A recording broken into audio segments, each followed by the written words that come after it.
Okay lang naman ako.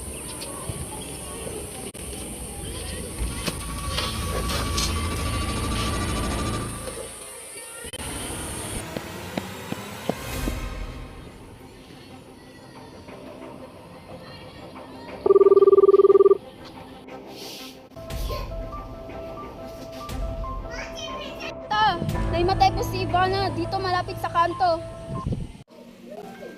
Ha? Ano? Teka, papunta na ako dyan!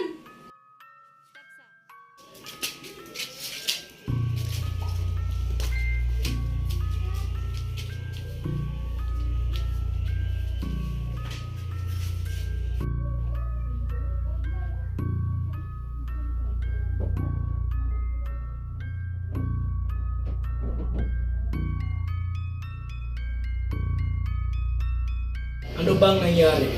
Bigla na lang siyang naimatay kanina sa daan.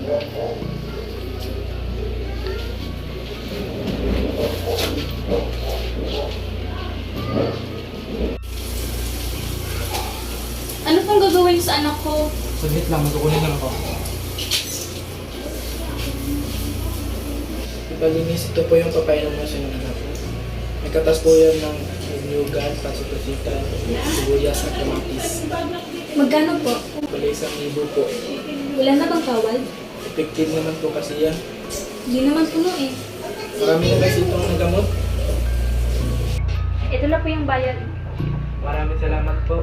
Mauna na po kami.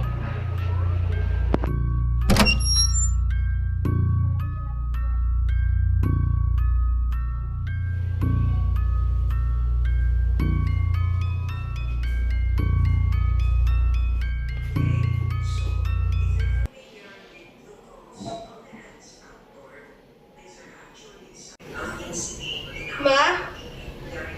Ma? Oh, anak! Gising ka na pala. Ito, inumin mo muna.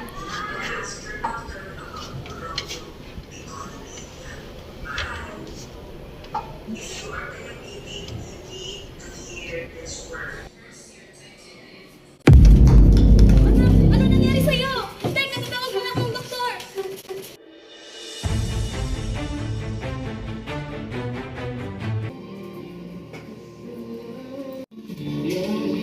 Ano ba nangyari dyan?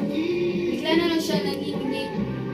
Bakit? May nainom ba siya o nakainom? Ito po. Matapos namin pinainom, bigla na lang siya nanginginig. Ano ba ang mga sakot nito? Nyogan, pansit-pansitan, kamatis at sibuyas. Naku, hindi mo siya pwede painumin nito. Yung maaaring makasira sa kanyang katawan ay sabi na siya ng mga sakit.